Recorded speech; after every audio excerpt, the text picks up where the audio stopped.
all those years of wisdom and compassion, we've been so lucky. Her work ethic, her strong faith, her leadership, there wasn't anything Her Majesty couldn't do. There was a courtesy and a humanity and a kindness that I'll remember forever. It was a life of public service and duty. Committed to her country. My lords and members of the House of Commons, I pray that the blessing of Almighty God may rest upon your councils. And her Commonwealth. I feel enormously proud of what the Commonwealth has achieved, and all of it within my lifetime. Devoted wife and mother.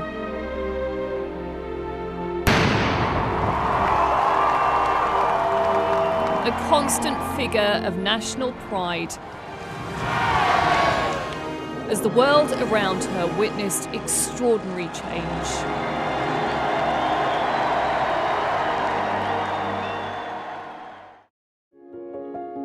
Born in 1926, Princess Elizabeth wasn't expected to be Queen.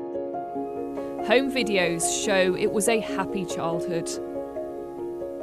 In those days, it was such wonderfully unorganised fun because, we played a game called Catching Happy Days, which involved rolling around the garden at great speed, catching the leaves as they fell off the trees. That kept us happy all day. Her destiny changed with the death of her grandfather and the abdication of her uncle. Her father was now king, and Elizabeth his heir. Her role for life was set, and her approach to it shaped by the Second World War. Clear even in her first broadcast when she was evacuated to Windsor. My sister Margaret Rose and I feel so much for you, as we know from experience what it means to be away from those we love most of all. The keep calm, carry on philosophy was absolutely embedded in her, I think. The Princess became a member of the ATS. She joined the Auxiliary Territorial Service as others went off to fight. Lieutenant Mountbatten seems glad to be back at work again. Wartime also sparked the most important relationship of her life. She kept in touch with Prince Philip by writing letters. And in 1947, they got engaged.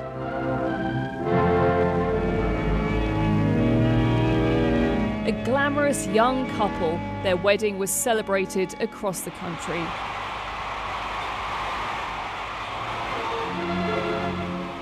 Soon, Prince Charles was born, followed by Princess Anne. They're taking the places of the King and Queen who would have gone but for His Majesty's illness. But duty called, her father was ill and they had to take his place on a tour of the Commonwealth.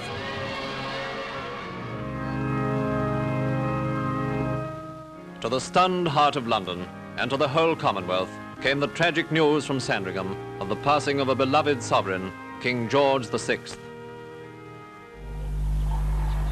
In a remote lodge in Kenya, Prince Philip told her the news. She was now queen.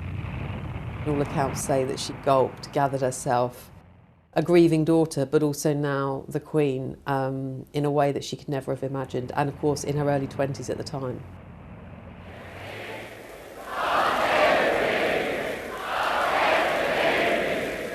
The following year came her coronation, broadcast for the first time on television. She was very conscious of the fact that she needed to be out there, to be visible, going right back to televising the coronation. Only 26, Queen Elizabeth still had to prove herself to courtiers, politicians, and the country. Years later, she described how it felt. In a way, I didn't have an apprenticeship. My father died much too young. It was all a very sudden kind of taking on. And making the best job you can.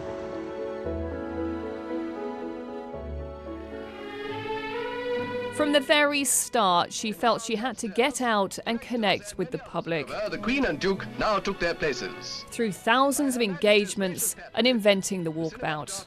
Whether you were the lollipop lady or you know, you were a president or a prime minister of a nation, people become nervous. And it was wonderful to see how Her Majesty would put them at ease. Always calm, even when blanks were fired at Trooping the Colour. The Queen was constantly on duty, with constitutional responsibilities and weekly audiences with her prime ministers. For someone who'd been a little boy in the streets of Durham waving a flag when she drove through in the 1960s, and suddenly there you were prime minister, virtually alone of all the people that you knew anything that you said to her stayed within the room. Always displaying her support for the military. The principle of listening to what she thought Churchill might have done in similar conditions or circumstances to what I found myself in. It was those sort of conversations that I learned a huge amount from and will treasure forever. It's really nice comments, including one from President Biden.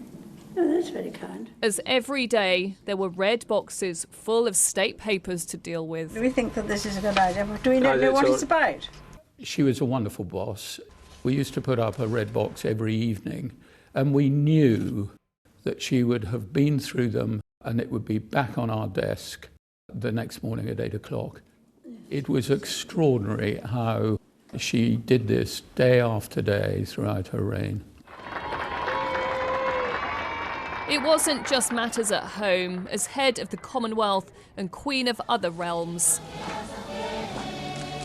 she travelled more than any other head of state. I remember going to Uganda for the Commonwealth Heads of Government Conference, and from the airport to the hotel, I don't think I've ever seen crowds like it. Always conducting her own powerful form of soft diplomacy. I did get a sense how concerned she was sometimes about some of the conflicts, some of the challenges.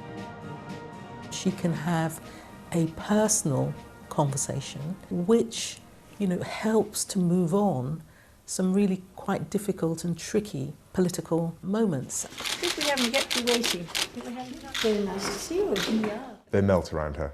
And I've seen the strongest men just literally sort of become putty in her fingers. They are all in awe of her. Uachtaráin agus a coide. The first British monarch to visit the Republic of Ireland in 100 years. She was a figurehead of unity and stability. She never wavered from duty or service. And in uncertain times, people need anchors. We've lost one of our most important anchors. I'm very glad to have been able to join you today.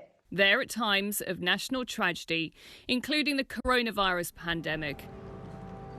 Adapting the way she worked to reach out, set an example, and rally the nation with messages of resilience. We should take comfort that while we may have more still to endure, better days will return. We will be with our friends again. We will be with our families again. We will meet again. Her Majesty is the warrior queen. She has done it. She's been there. When Her Majesty addressed the nation, it's the empathy. We're all in this together, but it's going to be okay. My grandfather broadcast the first of these Christmas messages.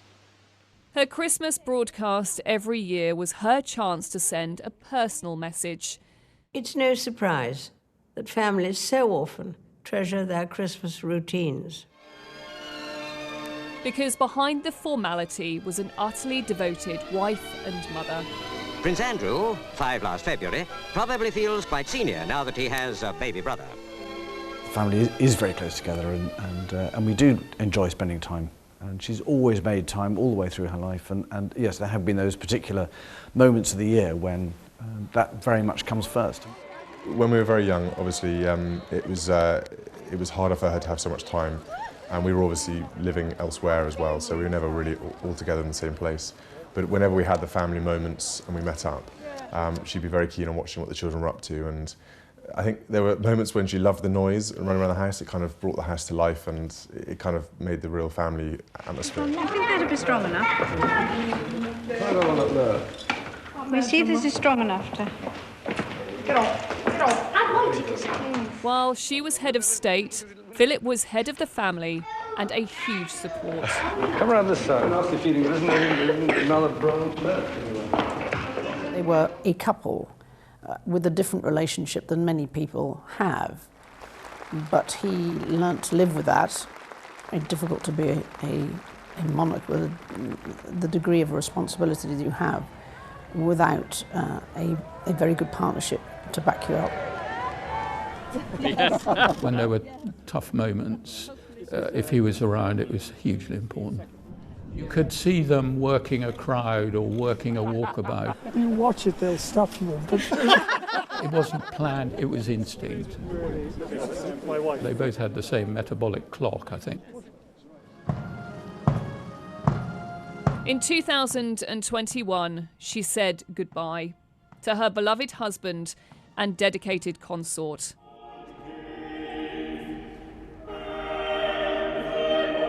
We have been inspired by his unwavering loyalty to our Queen. What you see is courage, but also a complete lack of self-pity. She feels grief, but as she said on one occasion, it's not about me. In a less deferential world, they did weather more difficult times, especially in the 1990s, as her children got divorced and a fire wrecked Windsor Castle. In the words of one of my more sympathetic correspondents, it has turned out to be an annus horribilis. In 1997, Princess Diana died in a car crash. It was a low point for the royal family, as the crowds criticised them for staying in Scotland. Take care of the boys. Take care of the boys, Mum. That's what we've been doing. Sorry? That's what we've been doing. I know you did. The Queen eventually decided to speak.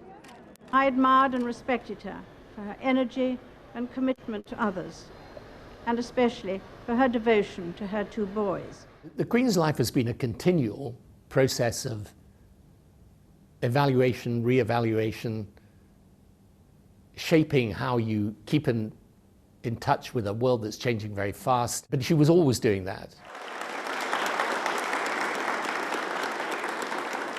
In recent years, the Queen led the monarchy through more turmoil, with the Sussexes leaving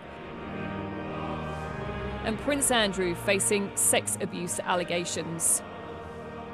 She rarely showed emotion in public. Privately, she was known for her genuine warmth and kindness. One of my predecessors said, you never come out of your morning session with the Queen feeling worse than when you went in.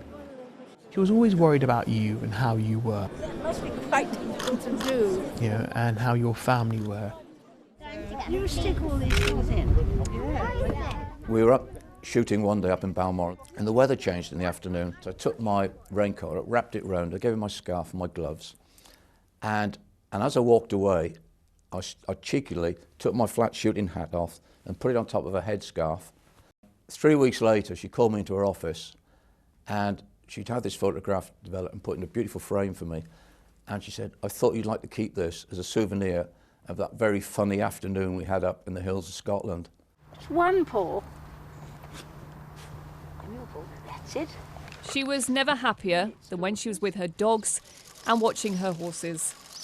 Oh, she does relax with racing pork. Yes, definitely. Has won for Her Majesty the Queen. When she gets to racing pork, you can see the shoulders drop.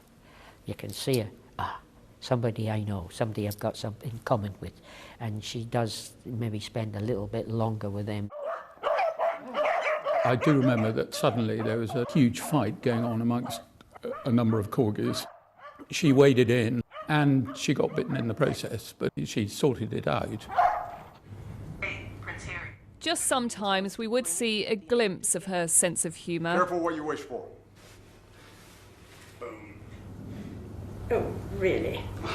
Please. Boom.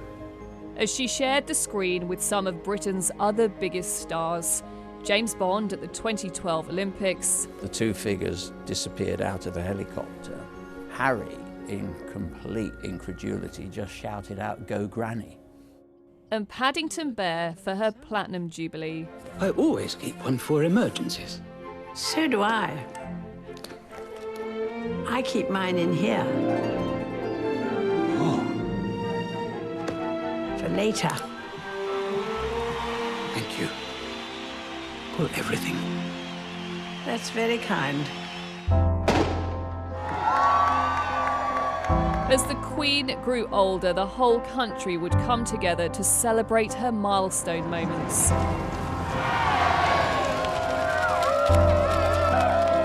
She would go on to become Britain's longest reigning monarch.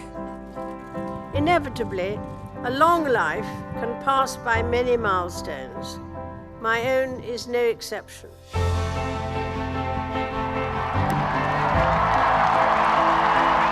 And the first to mark a Platinum Jubilee. Her family increasingly expected to step in to support her.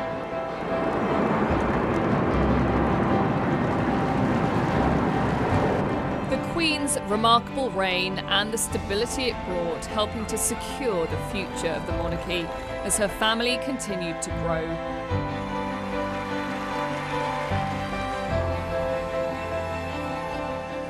Throughout her life, honouring to the end the pledge she made at just 21.